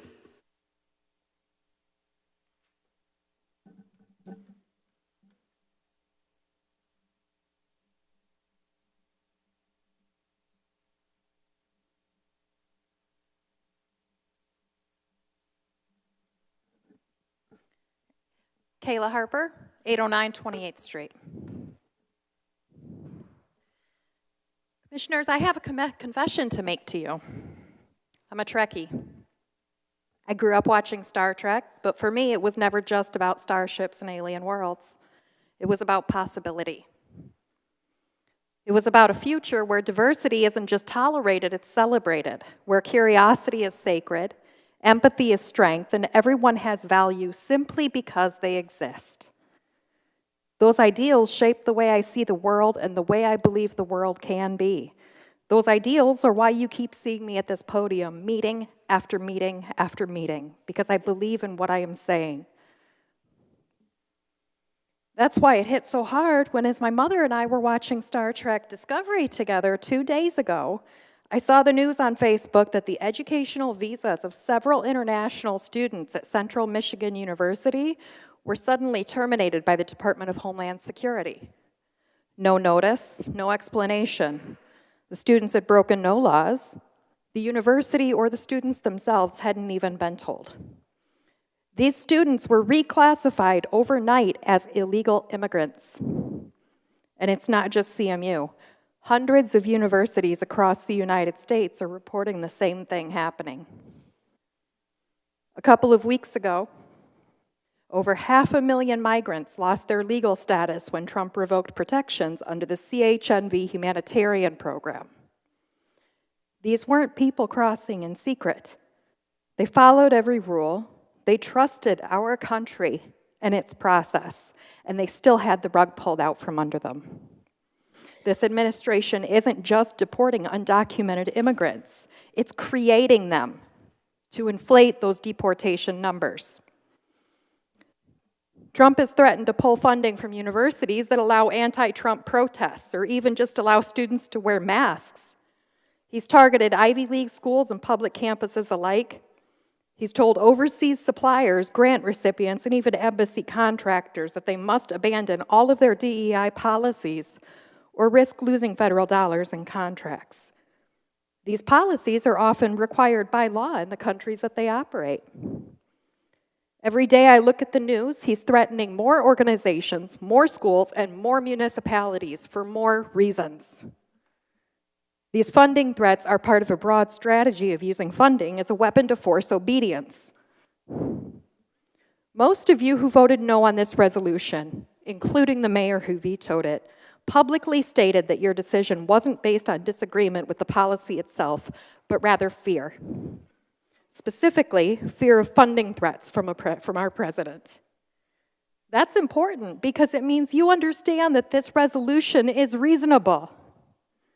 You understand it aligns with practices we already follow. You understand that it's about human dignity and keeping Bay City a place where people feel safe and included. And yet, when pressure was applied, you stepped back. Not because the resolution was flawed, but because someone in Washington threatened you. That terrifies me. Because the last time I spoke to this body, I asked you what was next. And since then, we found out what the next threat is. On April 3rd, states were directed to confirm that they are eliminating all DEI policies in public education or risk losing all Title I funding. This supports low-income students, and even our children aren't safe from his threats. My oldest has a 504 plan after surviving a traumatic brain injury, barely. My youngest is autistic and has an IEP. Their education is not separate from DEI. It is DEI. These protections aren't political, they're personal, and they're the reason my kids can go to school and have a chance to thrive. Bay City Public Schools currently receives $2,882,000 in Title I funding. They've been told they won't get that funding if they continue to support my daughter's education pretty comparable to what's happening here. So when you tell me that you voted no out of fear of losing money, I hear a warning.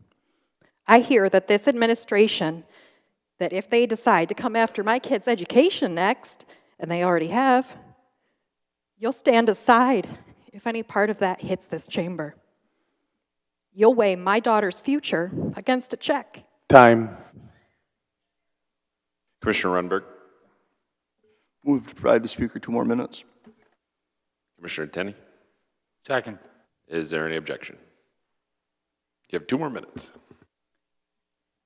You will weigh my daughter's future against a check, and you'll choose the money. You were elected to serve and protect the people of Bay City, all of us. That includes my family, that includes immigrants, the disabled, the marginalized. If you can't stand up for our migrants now, I have no faith that you will do any better for our children or any other marginalized group who face the same threat. There will be more in the next 4 years. If you don't think there will be, you're deluding yourself. You're sticking your head in the sand because this is where it begins. And I understand that this role may be more than some of you expected. One of you even said at the last meeting that you're out of your comfort zone because you thought that this would mostly be quiet local work like budgets and routine decisions. But no one can hold political office at any level and expect to be untouched by politics. Our city does not exist in a vacuum. Decisions made higher up will reach your desk, and you were elected to meet those moments with courage. If that no longer feels possible, it's okay to acknowledge that. But if that's the case, respectfully, you need to make room for someone who is ready, because we need leaders who will not step aside when the playground bully balls up his fist at the next victim. Thank you. Thank you.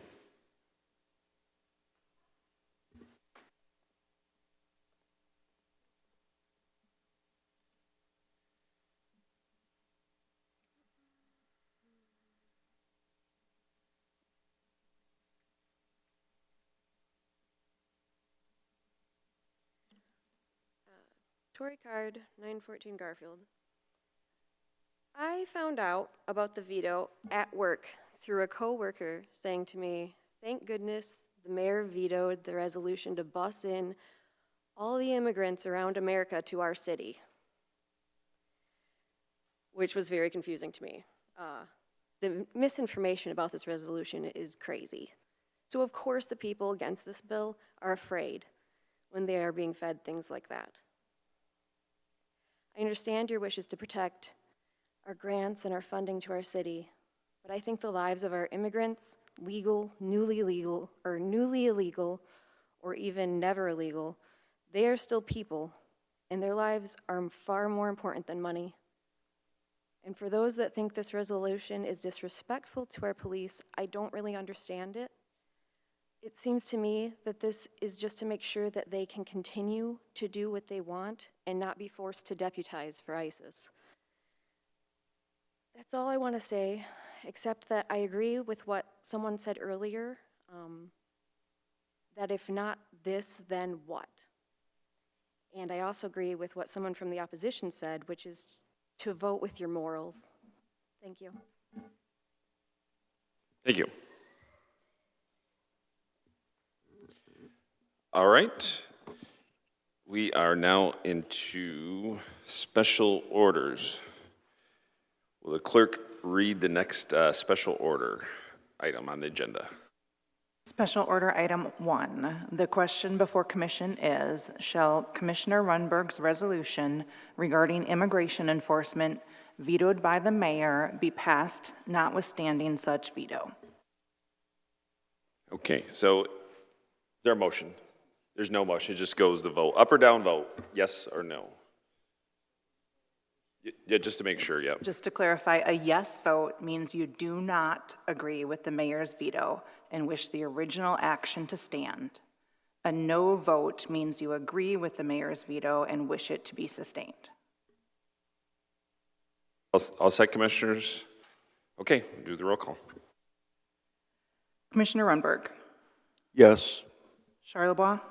Yes. Morris? No. Prince? No. Coakley? No. Bernie Obershaw? Yes. Tenney? Yes. Hilliker? No. DeWitt? Yes. 5-4. Okay. No, please hold to applause. No please. applause. Okay, so that means that the motion fails. No. Correct. Okay. Six votes were needed. Yep, for so it to motion override. fails. Thank you. All right. Next item of business is the regular agenda. Will the clerk please the next item of business? Regular agenda item 1, Commissioner Tenney's resolution calling on the governor to promptly schedule a special election to fill the 35th District Senate seat. Is there a motion? Commissioner Tenney. Is there a second?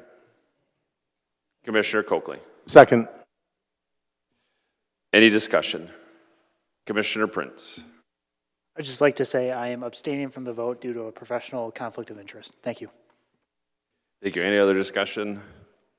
Commissioner Tenney. Sure, thank you. Just want to again say that this resolution, like the previous one, should not be a partisan issue at all. I did get a partisan call about this, and I've heard some partisan ruckus about it, primarily from left of center, saying we haven't had a special election because there's a good chance that somebody with an R by their name might win. So I'm going to revert back to my previous point and say that instead of saying, what if we lose, how about saying, what if we don't fight? That's my advice to people who are saying that sort of thing. Also, just because somebody has a political affiliation you do not agree with doesn't mean that we should be left hanging without representation. So if you are a person who's perhaps interested in that office, fight like hell maybe, just a thought. Also, I'd like to say that sometimes it feels like we talk out of both sides of our mouths. We say that we want to grow our population, we want more youth to move here, yet when a resolution that the youth favors is in front of us, we don't act on it. So, and the last thing I want to say is a special thank you to my community partner who brought this to me and helped me tweak the verbiage on it. And that is all. Thanks. All right, any other discussion? All right, seeing none, please call the roll. Commissioner Charlebois? Yes. Morris? Yes. Prince? Abstain. Coakley?